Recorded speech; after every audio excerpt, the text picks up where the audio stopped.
Hey guys, happy Sunday. Yeah, I'm making my video on a Sunday instead of Saturday. Yeah, that's a thing. So, for my video today, I wanted to do my monthly check-in for, the 50 book challenge. And this is an idea that Renee had, and I'm stealing it from her. So, ha! So this month I read 3 books, which, is a pretty good ratio, I guess. A book every week and a half, which, I'm sure you guys are faster readers, but it takes me a little bit longer, I think, because I'm trying to absorb and digest everything. But 3 books this month. The first book that I finished is Graveyard Book by Neil Gaiman. I think I've already told you guys my thoughts and feelings on this in private, and they haven't really changed. I thought it was slow and low plotting, and some of the side stories didn't really interest me that much. And I kind of just wanted to move along and get back to the main plot of the whole book. But the characters were interesting, so that was a plus for it. The second book I finished this month is my biography for the year. And I might read another one, but we'll see. I read Neil Patrick Harris's Choose Your Own Biography, and oh my god, this was amazing. It was creative, done in a unique way that I've never seen it done before, because it's really a choose your own adventure book. You get to certain pages and it gives you a choice, and you make a choice and you move on with his life. And so it was interesting to find out how he got into musical theater, and how he got onto Doogie Howser, which was his first big role in his early movies, and then his career kind of surgence as of late with all of his hosting and How I Met Your Mother and all that stuff. So very interesting read. He's a good individual. I'd recommend this book to you guys. But the book I want to spend the most time on in this video is the last book I finished this month. It's probably one of my favorite novels that I've read in a long time. Yeah. It's called Ready Player One, and it's the debut novel from Ernest Cline. And so I'm going to spend a little bit of time talking about this book. No spoilers, alright? I'm not going to spoil you guys, but I got to talk about this book a little bit. So, a little back, a brief kind of summary of what the book is about is the main character is a kid named Wade Watts. And the book is set in the future. It's set in the year 2044.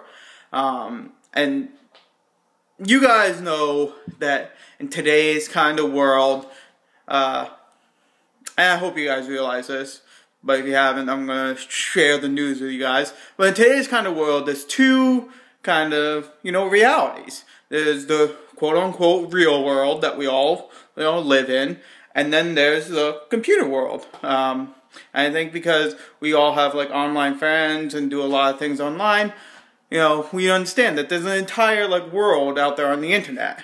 Well, what Ready Player One has done is it imagines a future where the internet world is really more important and bigger and more real than the quote-unquote real world. And how it's done this is there's a guy who created a system called the Oasis, and what the Oasis is kind of a combination between the Matrix and the Sims. Alright? Stay with me, alright? Everyone in the world gets their own character. They all log into this system, and everyone, creates their own character. And then they can live, their lives on here. They can get jobs, and they earn, real money for real things that they can use in the real world. So they can, buy food and pay bills and all this other stuff with currency they earn in this game, right? But there's also, a game aspect to it, and there's thousands of different worlds that people have created, and they've recreated Middle Earth and Hogwarts and, you know, every kind of like fantasy land that you can think of, people have created. Every kind of sci-fi world, people have like recreated in this world, and you can go and play and fight other people and fight monsters and all that stuff. So it's like a game.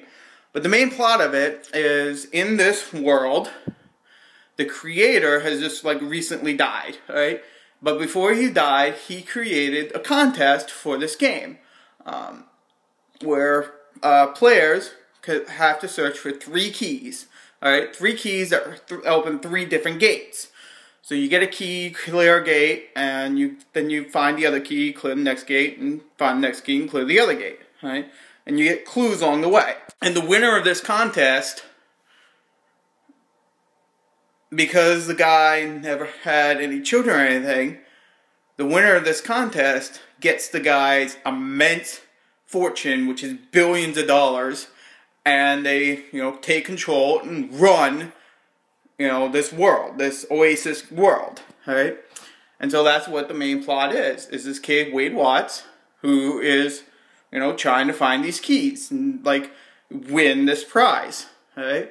But that's as far as I'll go with the summary, because there's so many twists and turns, and, you know, it's like, oh my god kind of moments throughout the book, so I don't want to give away, right? But trust to say that it's very interesting, this whole contest. Why it's one of my favorite novels now? One is because of the characters. The characters are well developed, well thought out. They go through a lot of different development through the novel. And they're kind of like different people by the time they get to the end of it, which is very interesting. The dialogue is witty, it's funny, it's, you know, relatable, it's real. The future that this guy has imagined is believable, right? And I think that might be my favorite part of it, is that it's a believable future. With the way technology is going right now, I can really see that in 20, 30, 40 years, we're all like strapped into computers, right? And we're all living our lives on computers. I can definitely see that happening.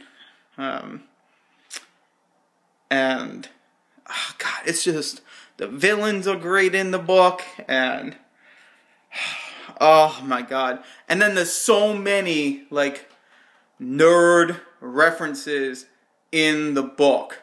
Like, it references so many, like, geeky kind of things, from video games to sci-fi movies to fantasy worlds, like, because the creator of this world was a huge geek, and so he created his contest, you know, from his interests and his passions, and so all like geek-related things and nerd-related things, and so there's a lot of references to like geek culture and geek and nerd culture and whatever you want to call it in the book.